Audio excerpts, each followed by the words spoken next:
Haleluya, puji nama Tuhan. Kita berjumpa kembali di dalam program Pastor Talk, di mana firman Tuhan akan menjadi panduan, petuntun dan petunjuk yang tepat, sehingga segala keputusan dan langkah kita menjadi terpadu dan tersusun, serta dapat menghasilkan segala hal yang luar biasa.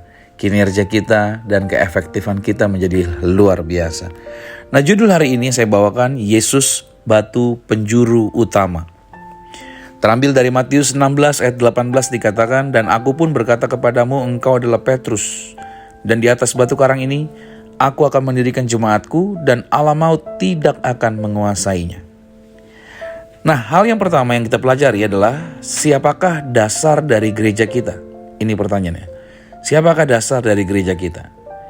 Saudara yang kasih Tuhan, banyak orang mengira bahwa ketika Yesus berkata kepada Petrus di dalam teks ayat ini, yaitu di atas batu karang ini aku akan mendirikan jemaatku, seolah-olah Yesus sedang menunjuk bahwa Petrus sebagai dasar gereja. Apakah benar begitu? Nah, hari ini kita akan menggali kebenaran firman Tuhan dan melihat bahwa bukan Petrus sebenarnya menjadi fondasi utama gereja, melainkan Yesuslah sendiri yang menjadi batu penjuru utamanya. Hal yang kedua yang kita pelajari hari ini, penafsiran yang benar tentang Matius 16 ayat 18. Karena Yesus berkata, engkau adalah Petrus atau Petros, dan di atas batu karang Petra, ini aku akan mendirikan jemaatku. Ada dua kata Yunani di sini. Petros sama dengan batu kecil, kerikil, itu menunjuk kepada Petrus. Petra itu artinya batu besar, karang kokoh, menunjuk kepada Yesus atau pengakuan iman Petrus bahwa Yesus adalah Mesias. Maka dari sini jelas bahwa yang dimaksud sebagai dasar gereja itu bukanlah Petrus, melainkan Yesus Kristus sendiri atau pengakuan bahwa Yesus adalah anak Allah yang hidup. Yang ketiga, Yesus itu batu penjuru utama dalam seluruh Alkitab. Alkitab tidak pernah mengangkat manusia sebagai dasar gereja. Ingat ini baik-baik. Alkitab tidak pernah mengangkat manusia manapun sebagai dasar gereja. Justru berkali-kali Yesuslah yang disebut sebagai batu penjuru. Ada beberapa ayat yang bisa saya bagikan. Efesus 2 ayat 20. Dengan Kristus Yesus sebagai batu penjuru utama. Mazmur 118 ayat 22. Batu yang dibuang oleh tukang bangunan telah menjadi batu penjuru. 1 Petrus 2 ayat 6-7. Petrus sendiri menyebut Yesus sebagai batu penjuru yang hidup. Bahkan Petrus pun sadar bahwa bukan dirinya, melainkan Yesuslah dasar yang sejati. Nah, itu dia. Yang keempat, gereja itu bukan bangunan, tetapi orang percaya yang hidup. Nah, di sini kita bisa melihat perbedaan besar antara zaman Perjanjian Lama dan zaman Perjanjian Baru adalah begini. Kalau dulu Allah hadir dalam kemah suci atau bait suci. Nah, sekarang gereja Perjanjian Baru mengajarkan bahwa Tuhan hadir di dalam setiap orang percaya. 1 Korintus 3 ayat 16 memberikan petunjuk, tidakkah kamu tahu bahwa kamu adalah bait Allah dan bahwa Roh Allah diam di dalam kamu? Nah, maka hidup kita itu harusnya dibangun di atas batu penjuru yang benar, yaitu Yesus Kristus.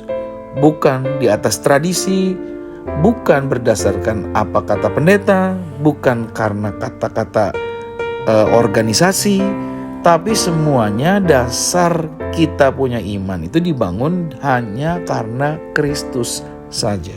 Dasarnya adalah Kristus, bukan yang lain. Ini dulu, ini mesti dipegang. Jadi gereja bukan bangunannya, tetapi orang percaya yang hidup dengan dasar yang benar, yaitu dasarnya adalah Kristus.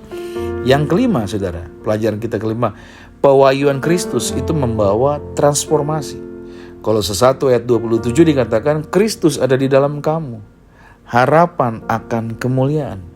Nah, banyak orang Kristen tidak hidup di dalam kuasa. Bukan karena Tuhan tidak hadir, tapi karena mereka belum menyadari siapa yang ada di dalam mereka. Nah, pada saat kita memiliki pewahyuan akan Kristus sebagai dasar dari hidup kita, maka ini yang terjadi, kita tidak mudah goyah dalam pencobaan. Ya, selalu akan ada pencobaan, tapi kita tidak mudah goyah dalam pencobaan. Lalu selanjutnya efeknya, kita memiliki sukacita sejati. Lalu selanjutnya, kita hidup dalam identitas rohani yang kokoh. Dan saya closing. Berarti penutupnya adalah pertanyaan ini. Apa dasar hidup Anda hari ini? Saudara yang kasih Tuhan, mari kita bertanya kepada diri kita sendiri. Apakah dasar iman dan apakah dasar daripada hidup kerohanian saya? Yang kedua, apakah dasar itu adalah pendeta, komunitas, perasaan, atau sebaliknya, hanya Yesus sendiri? Saya banyak jumpai orang mendasarkan hidup mereka hanya kepada pendeta. Begitu pendetanya meninggal, kecewalah mereka. Acak-acakanlah gereja tersebut. Atau mungkin mereka kepada komunitas dasarnya. Begitu komunitas itu mengecewakan, maka rusaklah dan bubarlah kehidupan mereka. Atau perasaan dasarnya. Perasaan bisa fluktuatif, naik turun. Tapi hari ini kita diingatkan, apakah Anda mau mengambil sebuah sikap untuk menjadikan Yesus satu-satunya dasar di dalam kehidupan Anda? Yesus adalah batu penjuru yang sejati.